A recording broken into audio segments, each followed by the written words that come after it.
Good morning, everyone. Hi, my name is Shuchi, and I take care of public relations and content for Fairsent. We'll now begin because I think we are right now ready to begin. So I know you all must be waiting for Mr. Vinay Matthews, Fairsent's founder and COO, to start what promises to be an exciting session on the latest offerings and initiatives, especially for women borrowers. But just before we start, I'd just like to share since it's all about women today, let me take 2 minutes. And I'd just like to share a small anecdote with all of you. 5 years ago in 2016, when I just joined this Fairsent, one of the customer care calls got diverted to my extension, my desk by mistake. And there was a lady on the call who was a borrower. She had just paid her last EMI and wanted to close her loan and wanted an NOC and all. So जैसे usually होता है, दो औरतों को मौका मिले, तो I started chatting with her because I had just joined Fairsent and I was still new to the concept and I was trying to gather as much information I could. So I started talking to her and she told me that she was an owner of a boutique in one of the Gurgaon malls, a fairly good Gurgaon mall. So she must be doing really well because there's quite high renters at that time over there. And she had been managing that boutique for 10 years. Now she used to source fabric from Rajasthan, and one of the wholesaler supplier over there offered to provide her with discounted jewelry, discounted price jewelry, silver jewelry from Rajasthan, which she thought ki ab boutique ke saath let me expand and start selling jewelry. So she wanted to expand her business and she needed about 1 lakh or 1.5 lakh rupee loan for that purpose. So I started, as usual, gappe marne lag gaye about jewelry and everything. And I asked her that why did you choose P2P lending to borrow? To borrow for your requirements, why did you choose P2P lending? Why Fairsent? So she told me that, Shuchi, जब मैं loan लेने गई तो मुझसे थोड़े से uncomfortable questions पूछे गए.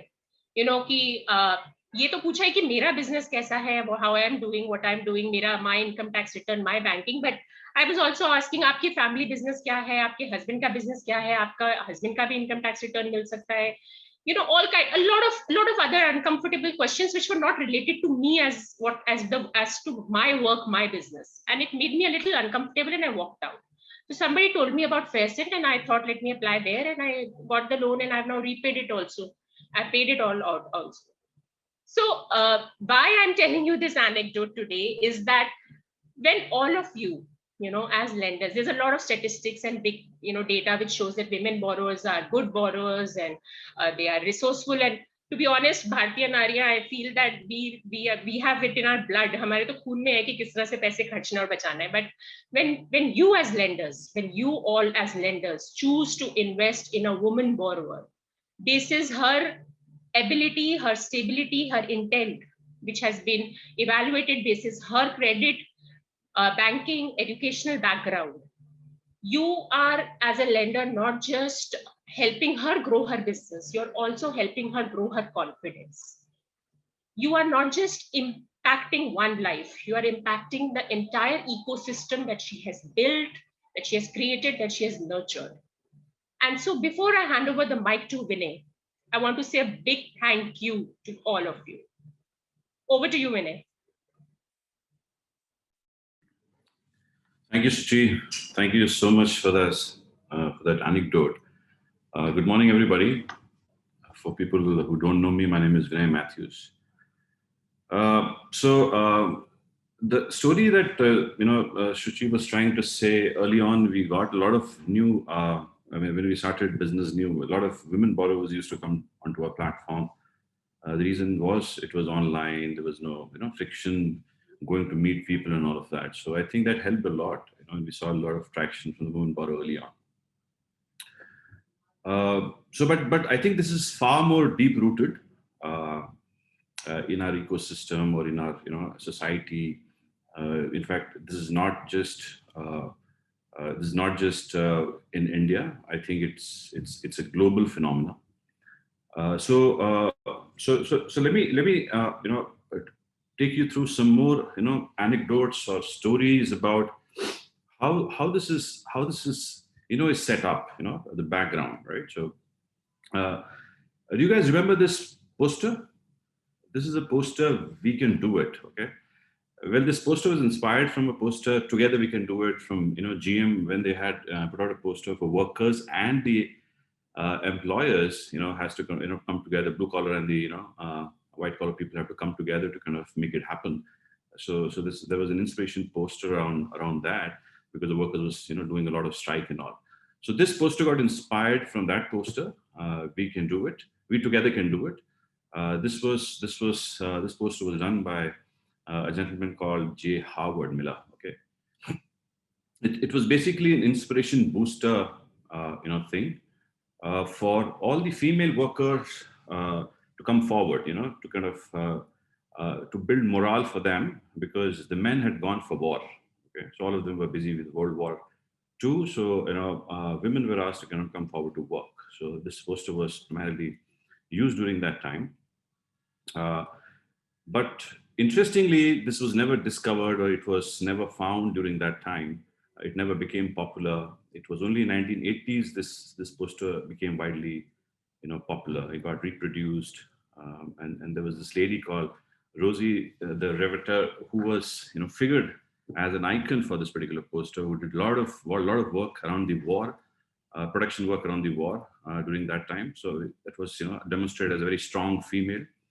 And We Can Do It image was used for promotion feminism and political issues, all of that beginning 80s. Okay, very very powerful poster this is, which talks about women empowerment, women strength, and all of that back in 1943.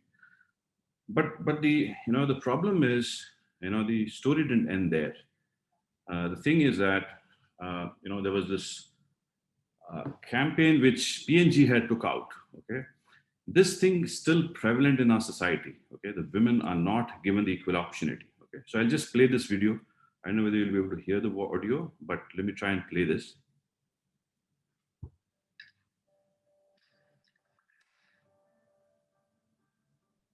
Hi, Erin. Hi. Okay, so I'm going to just give you some actions to do and just do the first thing that comes to mind. Show me what it looks like to run like a girl. Here.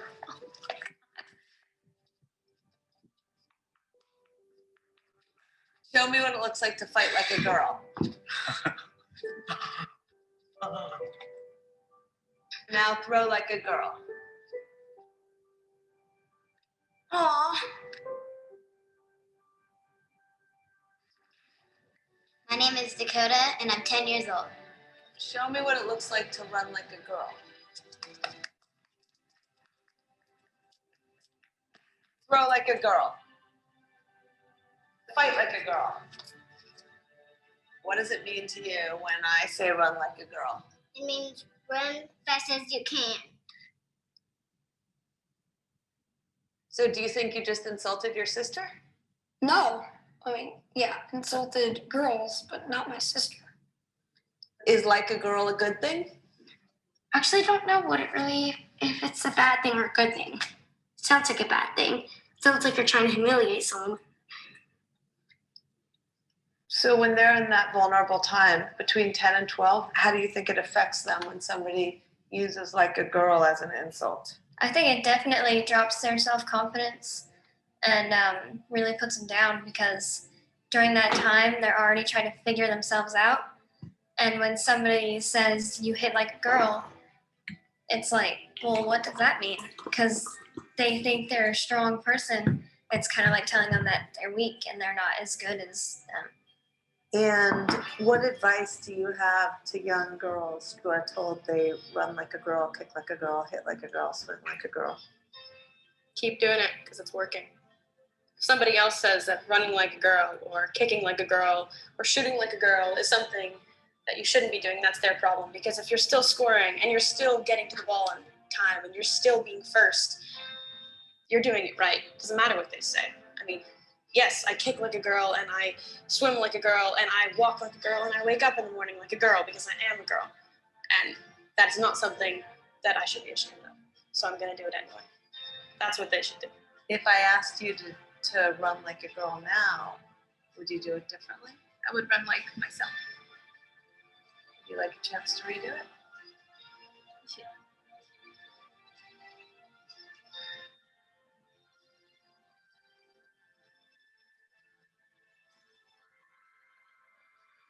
why can't run like a girl also mean win the race?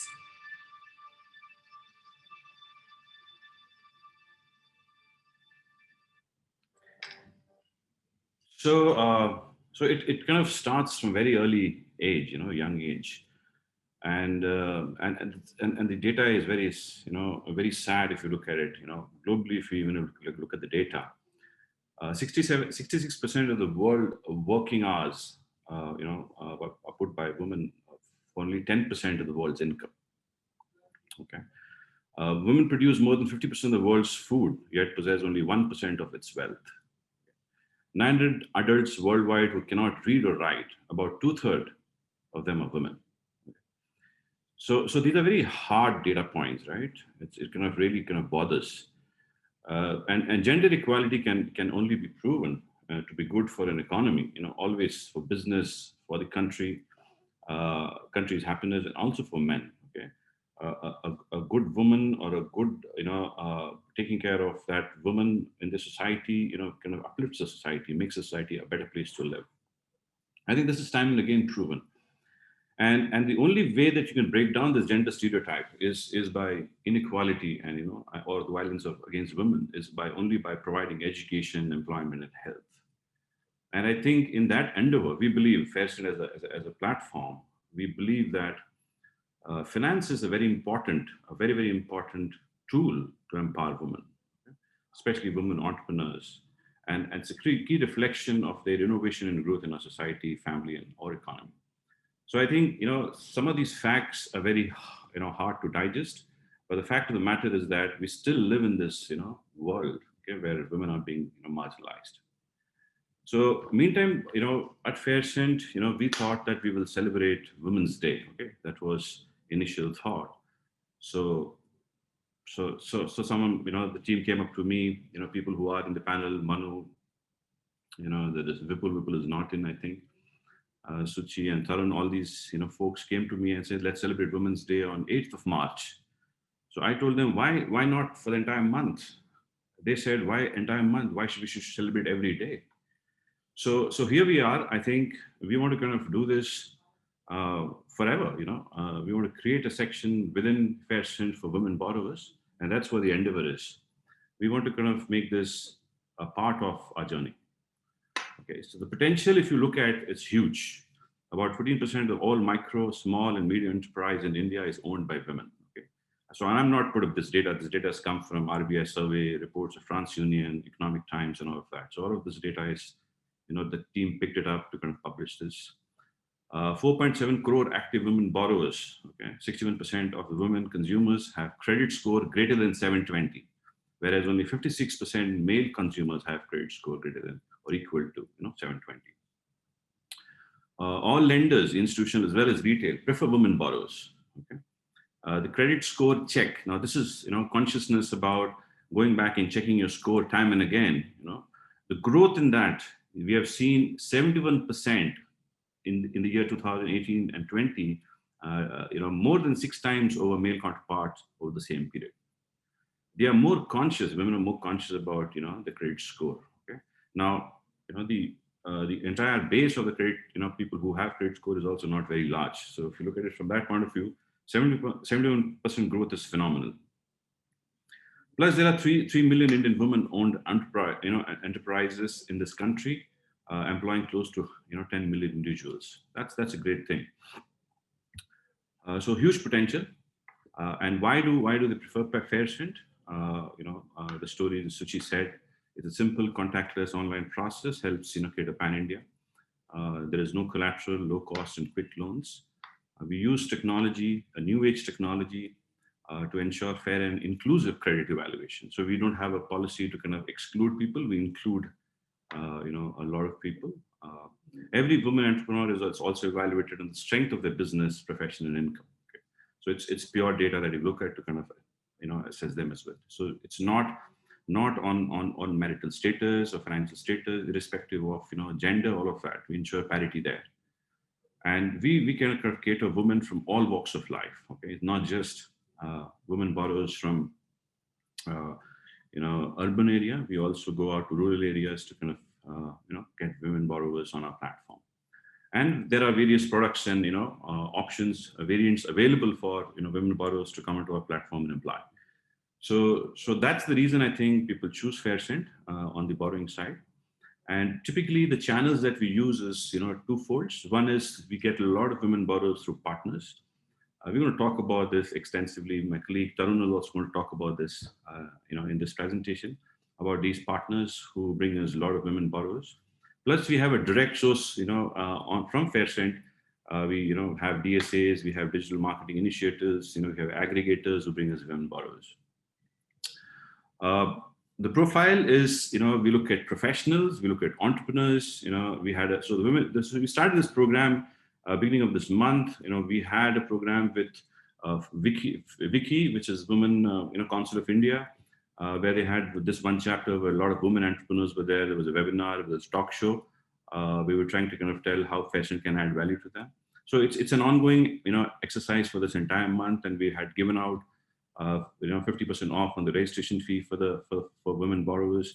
So all of that is happening. So this is the continuation of that, whole activity that we plan to do, and we continue to kind of put this, forever, on our platform.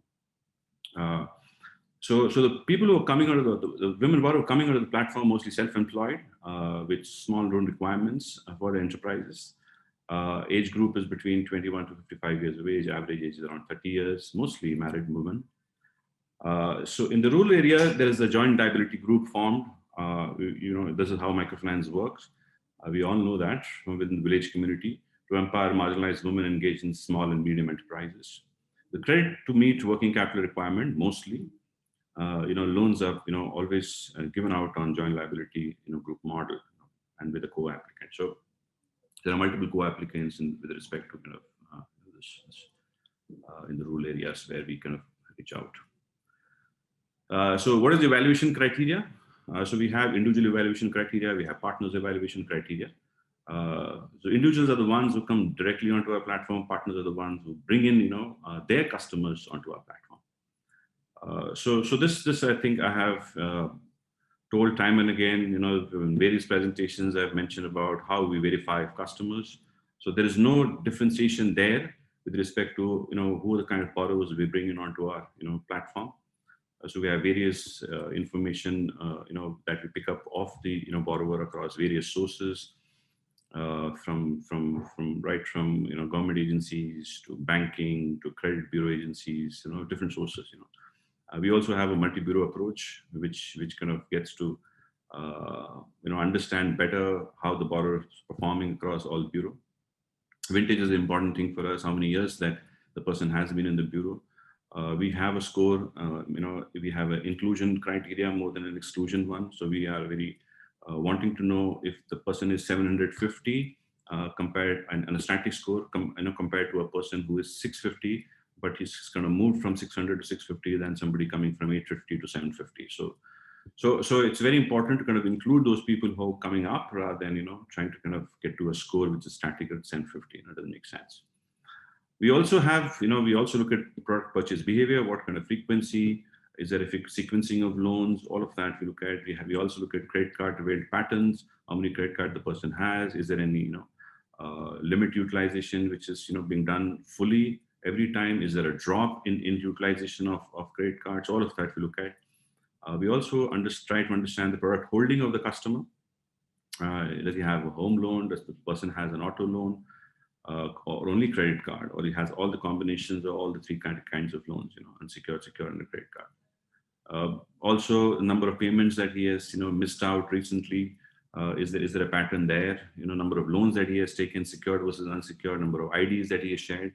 So many criterias. We also have tons of APIs that we look at. There's an API for salaried women, employment index API, location intelligence API, banking behavior API. So SMS, device information, a lot of information we look at. So I've been talking about this time and again. We use a lot of analytics, a lot of credit underwriting models to validate a borrower. On the partnership side, we have partner onboarding criteria. We look at vintage of the partner, how long the partner has been operating in the space. Because if we have to fund their borrowers, we have to ensure that the partner is going to last long. more than at least the loan amount or the loan tenure that we are trying to intend to give to their customers. Right? We look at the audited balance sheet to check, the profitability, sustainability, the cash flows, and all that. We look at company PAN, address proof to check the organization. We check the bureau of the organization. We check the directors, bureau. If there is any problem there, we kind of don't do partner with those organizations where the director is not keeping good bureau data. We also look at funding, if the company is well funded, in case if it is not profitable. Also, there is a credit appraisal policy for their borrowers that they do. We kind of have to validate that, and those validations we kind of pull in through APIs. Also, management profile, who's the kind of people who are running the show, what is the experience, what are the qualifications, what is the background. Control of money, this is very important. We want to understand how the money is moving, within the system, right? So it is directly coming to us, it is coming from the customer, it is coming through the partner, or is there an ecosystem where the customer pays? He cannot have a control of the money till the time we take our EMIs and we kind of push it back to the customer. So various models are there. Basis that we kind of make the arrangement. We also try and understand tenure and the borrowing interest rates. What's the kind of tenure the borrower is looking for to take a loan, and what is the borrowing interest rates that the partner is willing to kind of give to their sort of borrowers. We also look at if the partner has been lending in the past. We also look at the health of the portfolio. We provide various checks to understand the seasonality, the vintage, the volume, all of that of the business with respect to before we put out a loan to them. So the idea is to kind of understand and work with good, smart partners so that at least our lenders who are coming and investing on our platform at least is taken care of, right? So what I'll do is here I'll invite Tarun. Tarun is going to talk about how the borrower selection criteria happens. He'll take this line, then he'll come back. Over to you, Tarun. Hey, thanks, Vinay. We have a borrower selection. So all our partners have the borrower selection criteria in place. So this involves that the partner can be the maximum second MFI lender or the third other lender. With other lenders, I mean that it can be a second NBFC or say bank. That is, consumer should not have more than 2 active loans in their bureau. The partners also looks for the fixed obligation that the customer have. And it should not be more than 8,500 rupees per month, including Faircent's EMI, if we are sanctioning the loan. The family income of these borrowers should be at least 1.25 lakh rupees for rural areas and 2 lakhs per annum for the urban areas. The partner also looks at the overdue. So in microfinance, generally the EMIs are collected in the form of EFIs or say in weekly EMIs or equated fortnightly EMIs. So it should not be more than 1 EFI or 1 EMI. Partner also looks at the DPD, days past due, that a customer has in its bureau report. So it should not be more than 30 DPD in the last 3 months. The customer should not be a return of customer or say a loss case where the customer has not paid the EMI, say for at least 90 days.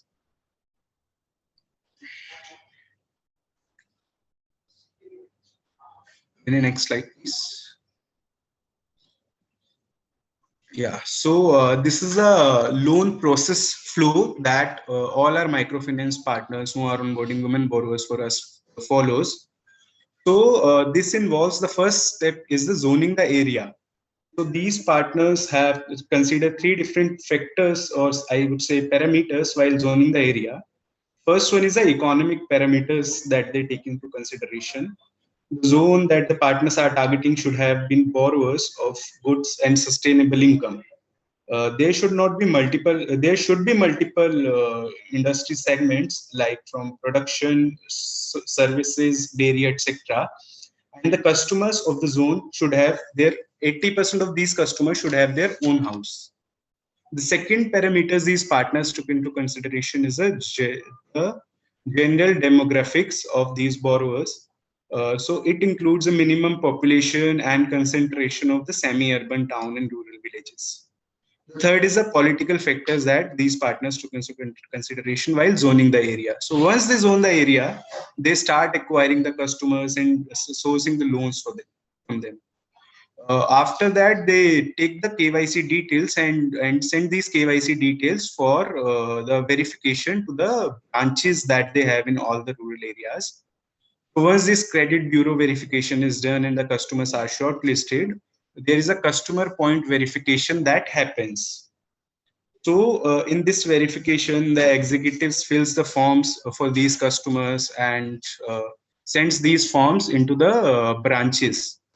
So all these customers that are shortlisted has to undergo a compulsory group training that these executives gives to these customers. Okay, this training is about how they are, how is the process, and what all are the uh, points that they take that they can implement to generate the income, and how, if they are not repaying the loan, how is their credit health is going to affect from them.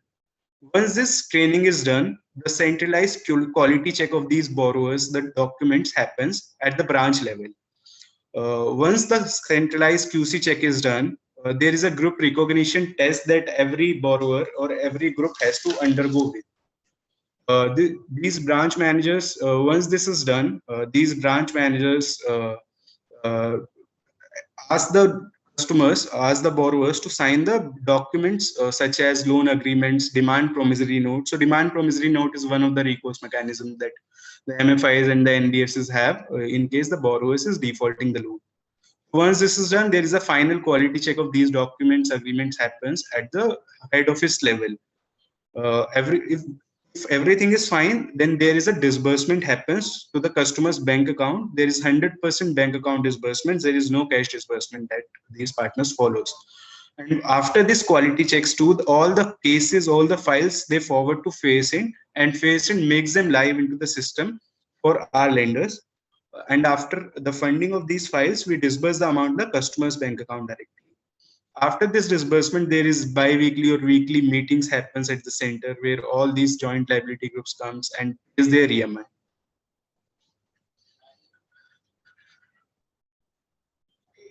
So we have currently we have 2 different partners that are live on the FACEINT platform, and this month we launched another 2 partners on the platform for these women borrowers. So one of the oldest partner that we have is with a South India based MFI NBFC. So the product name is Social Impact Loans. So this is with the NBFC MFI with a strong base across Karnataka and Tamil Nadu. So the partner is having more than 100 crore of loan book. This shows how strong is the partner's book and how much experience the partner has in underwriting these borrowers. So all these loans are on JLG models, and each woman borrower is backed by a earning family members as a guarantor, as Vinny told in the previous slides. So it's been around 9 to 10 months that the product is live on the platform, and this is the 6 months performance of the EMI that we have on our platform. For all the months, the EMI collection is 100%. So there is no default that we have in this book. And the second product that we have is with another MFI NBFC. It's a Delhi-based MFI NBFCs, and this is catering to the customers of North and Central India, women of North and Central India. The product name is Women Empowerment Loans. These loans are also issued for income generation purposes because these women are generally self-employed women. The partner is also having a book of more than 20 crores, and these loans are also on JLG model. So as I mentioned that these women are generally from North and Central India. So all the women sourced in this product are basically from UP, Bihar, and Delhi. And again, this is a past performance of the product, past 6 months performance of the product that we have. So we have 100% collection in this product as well. So none of the women borrowers in these group term loans have defaulted in the past. So as I mentioned that there are 2 loan products centric to women that we have launched this month. So one is the Women Empowerment Loans 2. So this is again with a partnership with the MFI NBFCs. This is again a Delhi-based MFI NBFC that we have, and this is also targeting the North and Central India women's. So the best part and I would say a different part in this product is that all the 100% collection in this product is through a digital repayment mechanism. All these borrowers must, if they want to be the part of this loan product, they should have a RuPay card. If they don't have, they have to get a RuPay card, because the collection in this product is going to be done through the RuPay card that they have, and this is a 100% digital repayment mechanism in this product. As I mentioned, that there has to be a recourse mechanism for all the products. So we have demand promissory note that every borrower has to sign as a recourse mechanism. If the defaults, we can present this demand promissory note against all the defaults that we have. So this product is for the on pre-funding model that we are going to have. And this product is already live on the platform, and whichever lenders invest in this product will be investing for pre-funding model, and whatever money is undeployed, they can withdraw the money within 15 days. The next product is again a women-centric product, and the second product that we made live in this month. So it's a women upliftment loan that we have. This is with the MFI NBFC that is catering loans into the Uttar Pradesh. The EMI collection, this happens from the field representative that the partners have on ground. So whosoever is sourcing the loans is responsible for the collection as well. Yes, these loans are on JLG models only, and the EMI date in this product will be 5th of the month. In earlier products, the customers were signing the demand promissory note, but in this product, we have NASH mandate as a recourse mechanism. So every borrower who wants to be the part of this loan has to sign a NASH mandate. This product is again into the pre-funding model that we have.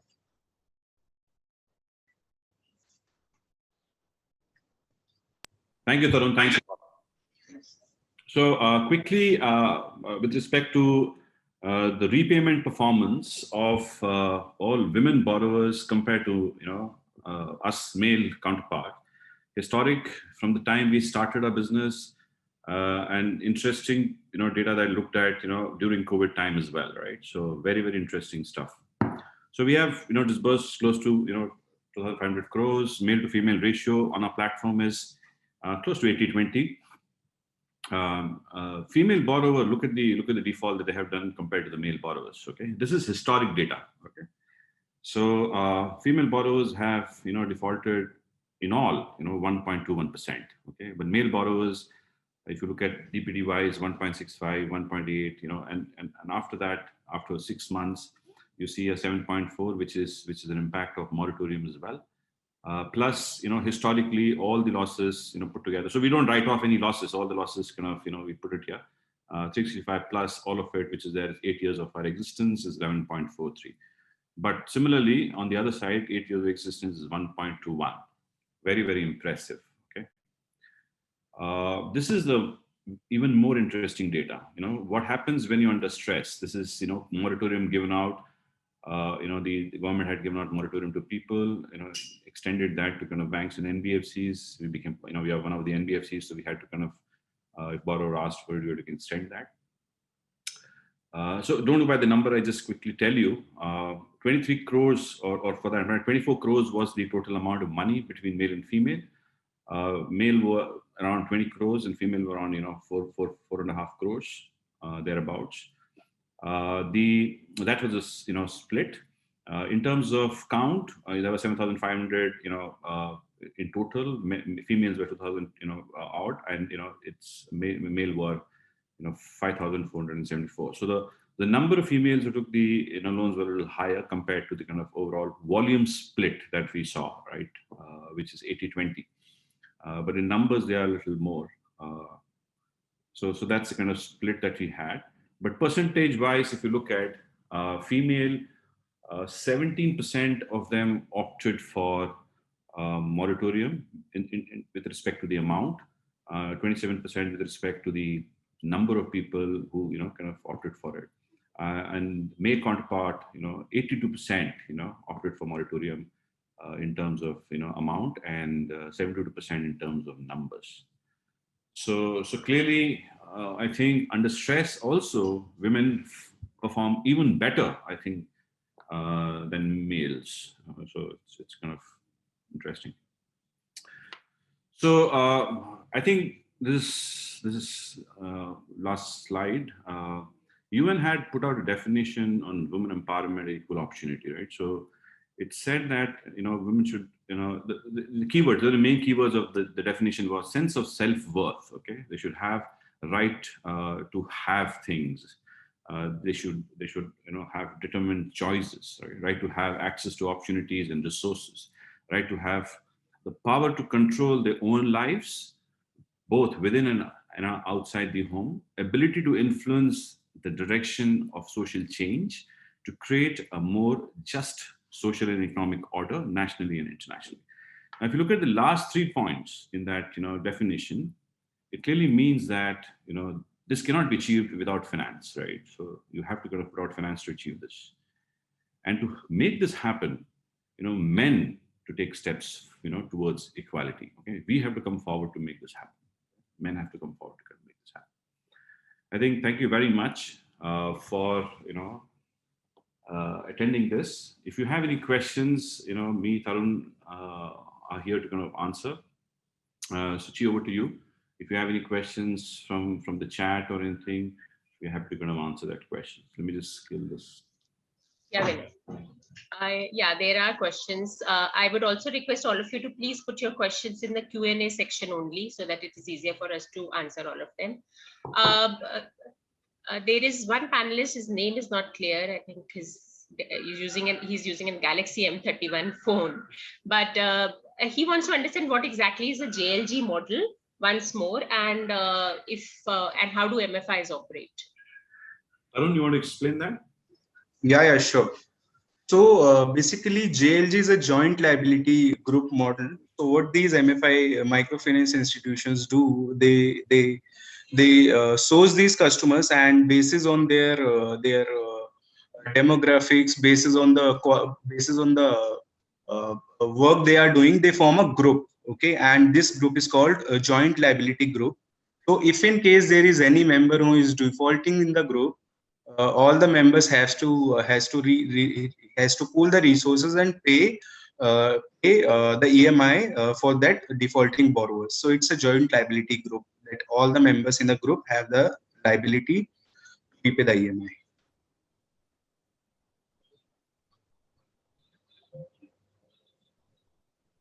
Suchi, mute.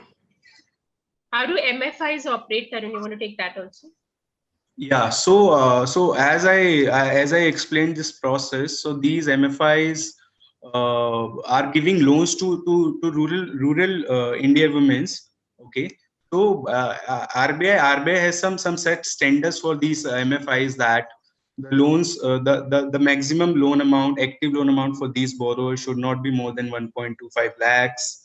The JLG, they have to follow the joint liability group model. These loans should be issued up to a certain percentage of IRR. They cannot charge more than such percentage of processing fees. Okay, so these are some rules and regulations that these MFIs have to follow. And the process that I explained, all the MFIs have to follow the process while they are onboarding the borrowers on the platform. Mr. Gio Andrews thanks us for a very interesting session. He has a couple of questions. Can P2P be considered as an investment option that fetch returns? I think, and is this, I'll club all his questions and ask them as one. He wants to also understand if this is in comparison with how does it fall in comparison with equities and debt, real estate and gold, and what percentage of my portfolio should be in P2P lending, and out of that, what percentage of my portfolio should be in women borrowers? So I think 10 to 15% should be in P2P as a portfolio. And compared to equity, all asset classes have different, flavor, different risk elements involved in it, and returns, to that effect. So you have to pick and choose the, assets that you want to invest in. Equity has a different flavor. Mutual fund has a different flavor. Real estate gold has a different flavor. So same way P2P has a different flavor. It's another asset class. Even Bitcoin has a different flavor. So you have to pick your investment this thing according to. But 10 to 15% is what I suggest to kind of build out your portfolio. And that's the reason I think RBI has kept a limit of 50 lakh rupees. Okay. I don't know whether I was able to answer the question. What was the second part of the question? Suchi, there was another part. Yes, it was about how it compares with other financial assets like equities and debt and real estate, and what percentage of my portfolio should be in women borrowers of my P2P. So women borrowers, if you can make your entire portfolio women borrowers, it would be great, because I just demonstrated that the performance of the women borrower is far better than men. Okay, so and another question about Mr. Udhav had asked, is this for the same demographic? The answer is yes, it's for the same demographic. Maybe the urban women borrowers is completely similar demographic, but rural could be the MFI partnerships that we have. Two data points that I showed you. One was the historic data, and the other was MFI. These partnerships came about recently. It's not that we've been doing this for long. In the 5-6 months, these partnerships got formed because we fundamentally believe in MFIs. That's the reason we got. So, but otherwise, if you look at the historic data, same demographics, same age, CIBIL profile, all of that background, everything is same.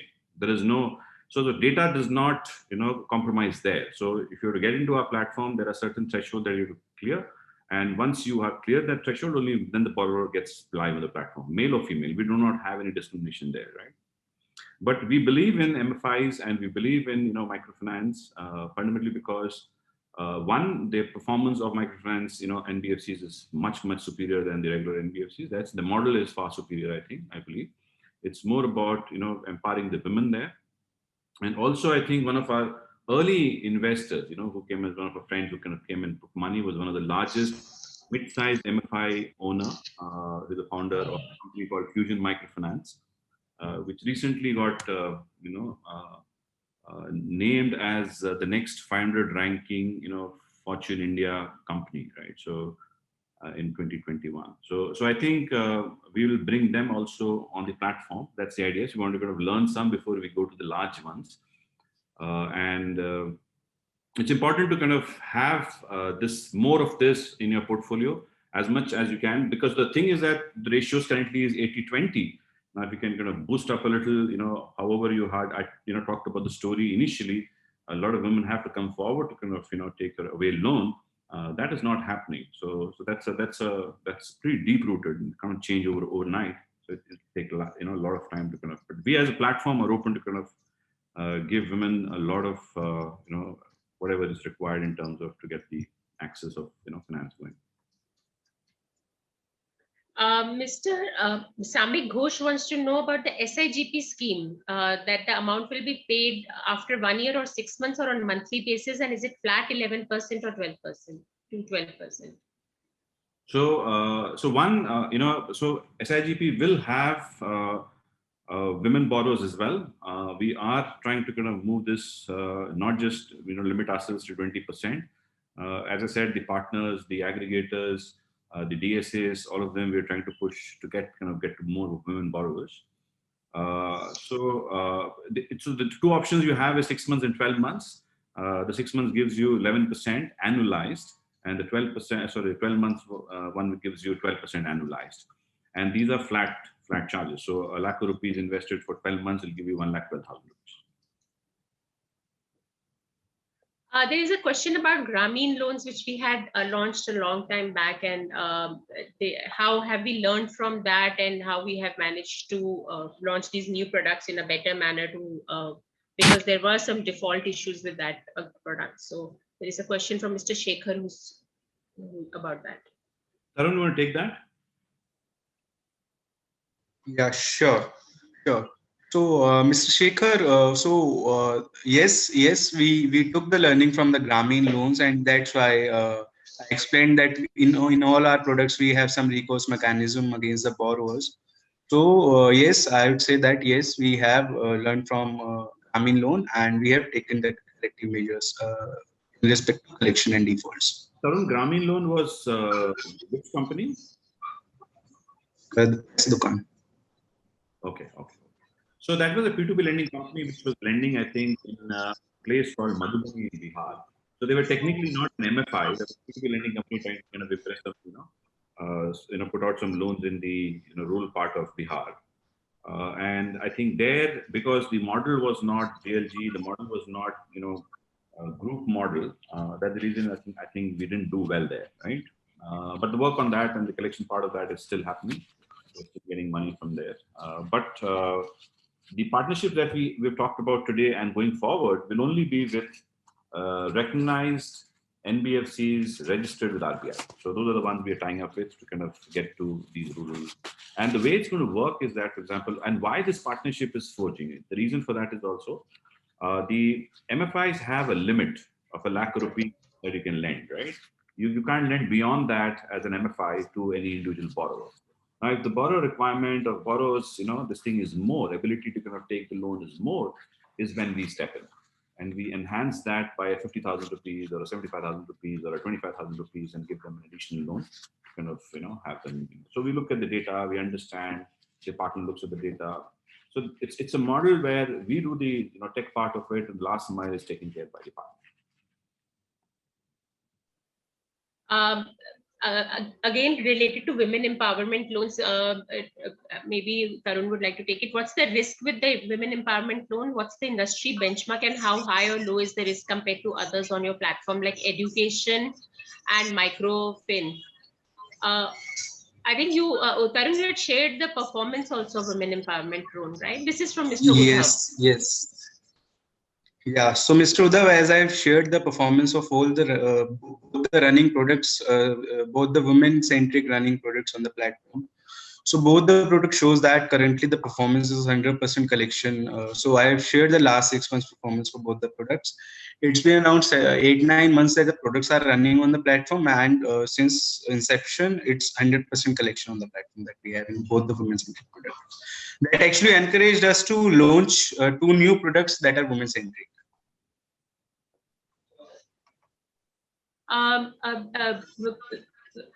Tarun, would you also like to take this question about how the collection happens? What is the collection process? I think you covered it a little bit in your presentation, but there is a question from Mr. Atul Naval.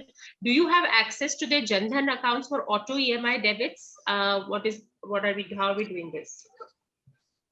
So for women borrowers, we have only one, as of now, we have only one partner who is doing 100% digital collection.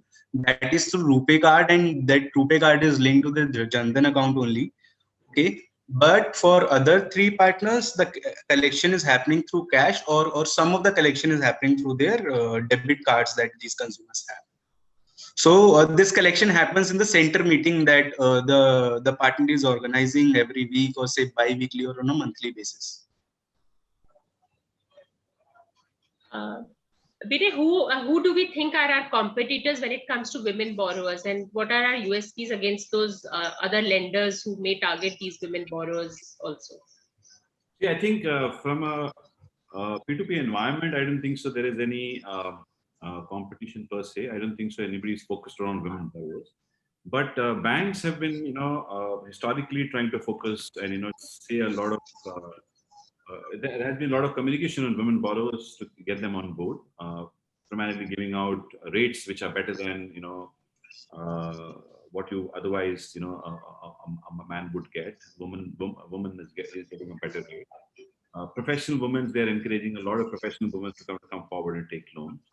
So I think that activity from the back end is happening. But as I said, your business cannot be built on women borrowers, right? So you have to have both men and women, because as I told, as a society, women's opportunity or women's, and they are not encouraged to kind of go out work, do a lot of things which typically we should kind of push that now to kind of go and do it. I think this generation that we are seeing, you see a lot of change, a lot of women coming forward to kind of take loans. And that's what we see here, because if you look at banks' data, I don't think so they would have a 20% penetration of women borrowers. And within that, if you look at the performance, it's very, very interesting. They always used to say that women perform better, because I kept saying about this many times. When we started our journey, there were women borrowers who came onto our platform, and we were told that women perform better, and we saw them performing better. And And as we scaled, we realized that both men and women were equally delinquent, right? So we kind of tried to understand and figure out, and we dug data deeper to realize that many women used to take money for their men, right? So the men used to kind of put them forward and draw the money in their bank account. So as an organization, we stopped that. Now we do penny drop to understand it's going to that person only. Only then we kind of put the money out. Otherwise, you don't put the money to husband's account. So I think that I don't know whether banks are doing that, but a lot of people use their wives, use their daughters, use their all of that to kind of make them put them forward to kind of take the money for themselves, right? So I think that needs to stop at some level. And if at all it's happening, then I think the men also should be included in the process of evaluation. Okay, and because his CIBIL or his data is not good, that's the reason I think he's doing this. We understand that, and most of them drop off. If you see when you get to know that the men not having a proper score or whatever. So we've kind of plugged that completely. But I don't know about other banks and NBFCs. But I think if it goes out to women and the control of the money is with women, I think it performs better, far better than what men. Tarun, would you? One question is that how is the interest rate decided for group term loans? How is the interest rate paid by the women borrowers decided by the group terms? Okay, so the interest rate that we decide that how much the lender should get in the group term loans. No. The question is that how is the interest rate for women, the women borrowers that they pay is decided. I think it's by the MFI basis the credit evaluation. Yes, basis on the MFI, basis on the credit evaluation. Plus, RBI has some rules and regulation on these interest rates that these interest rates should not be more than such limit. So the rule is this: whatever is the cost of your capital, okay, you can charge 10% more than that. Okay. So, for example, if NBFC bank gives you let's say at 14%, okay, you can charge the borrower 24%, not more than that. That's the rule. So that rule has been set by RBI. So whatever your operations, whatever that you're doing has to happen within that 10%, right? I'm sure some of these, NFIs charge us a little bit of processing fee to cover their running expense. But broadly, the regulation is that you cannot, charge more than 10% of the cost of funds. So majority of them charge around 24%, 22%, depending upon the MFI. If the MFI is getting, large sums of money from banks to lend at 12%, then they will charge at 22%. If they are getting at 14%, they will charge. I don't think so anybody is getting at 10% or anything. Right? So I think maybe really large ones would be getting it, but majority of them get at 12%. Even Fusion Microfinance gets, I think, at 12%. If I'm not wrong, or maybe I don't know. Maybe now they're getting at 10%. But you can charge at best 20% then if you're getting 10%. So that's the rule. And the model is not too much about looking at CIBIL. Most of them would not have credit score. Most of them would not have banking. The model works more on joint liability. So for example, they will gather 10 people or whoever needs a loan and make all of them responsible for paying back. Okay, and also if they don't pay back, none of them will get loan in future from them. So it becomes a very compelling thing for them to kind of want to pay back, because if I'm taking a loan, my neighbor also will be responsible to get that payment going, right? So if I am short of cash, my neighbor helps me out, bails me out to kind of pay cash, because there's a larger impact for all of us. All those 10 women or 20 women, they make it in larger groups and kind of do it. The more larger the group is, the better it is, for the MFIs, and that's what they try to achieve. So if the group is larger, and they don't make it even very large also. So they don't want any neta coming out of it, or any somebody coming out of it and trying to cartelize them. So they don't want that also. So they will make it in a 10-15 group. 5 to 15 is a typical number that they look at groups to be made. And within that group, everybody is responsible to going to pay back. Otherwise, the entire group will not get the payment. So yeah, that's the way. So that's the reason it is. It's very, very powerful, right? So they make sure that they are whatever they are doing, and women are more disciplined. They are more vigilant in terms of whatever little enterprise that they have, small area of work that they are doing in the villages or in the remote areas. And they do that, make money out of it, and try and pay back, because they know that next time if they want to buy bulk raw material when the raw material cost is cheaper or whatever, the only way to reach out is to kind of go out to these MFIs. So I think we'll take the last question before we get into a poll and wrap up, because we're running out of time. But this is for you, Vinay. Do you think there is any kind of a risk in 2021 like 2020? Do you think there will be a higher risk for P2P lending with the second lockdown if it happens? And I don't think you can predict the future, but nobody could predict 2020. But do you see any risk associated specifically with P2P lending? The macro risk, we don't have a control of. Okay, we can control the micro risk. I think we're getting better and better there. Macro risk is something that, and it's a risk that everybody has to take equally, right? So if it goes bad in P2P, it will go bad in stock market. Also, it will go bad in mutual fund. It will go bad in real estate, maybe in gold. I don't know. So it's kind of cuts across every asset class. Okay. So, and we don't have a control. A war or political instability or a COVID or whatever. So these are nothing we can really predict, right? None of us can predict. But if the second lockdown, I don't think so is going to happen, right? It's not going to happen. I don't think so. They're going to push it really hard for the vaccination to happen. So I sense that more than the lockdown, it will be very hard push the government will do on the vaccination, is what I believe, right? So if you've not got vaccinated, you'll not get entry here, you'll not get entry here, those kind of things will happen. You'll end up kind of have to have the vaccination going. So that will curtail that a lot, the spread of the virus, I think. And the other thing is that this virus kill ratio also has come down drastically. Okay, so earlier kill ratio was pretty high. Now it's come down very, very drastically. So even if you get one, I think you will be able to kind of survive and kind of carry on. Maybe in a week, 10 days or 14 days at best. So I don't think so now lockdown is going to happen. We are in a very nice phase right now, the growth phase, because from here on, I think all of us are looking at immense growth, because there is a lot of unmet demand, there's a lot of unmet supply. All of that is there. There's a lot of liquidity happening. So people are waiting to kind of put out money in good investments. So all that is happening. So I think we are set to right, poised. And in fact, entire economy, it's not just about us. It's set to kind of invest a lot. Right. So that brings us to the end of the session. But before we wrap up, I want a quick poll, guys. Please, there is going to be a question on your screen. Choose the best option and let us know what you think is the right thought process. So the poll is live now, please. 10 seconds more to put in your votes, please. This is interesting. So Vinay, everybody's almost 70% people are going to be good, have found this session interesting enough and informative enough to be investing more in women borrowers and loan products. Though a few still, and we will be getting in touch with them. All those who still need more information about the products before deciding, we will individually get in touch with you and try to convince you as soon as possible. Thank you so much. Thank you so much. Thank you for joining. Have a nice weekend. Thank you so much. Bye. Thank you, Tarun. Thank you, Vinay. Thank you. Thank you, all of you.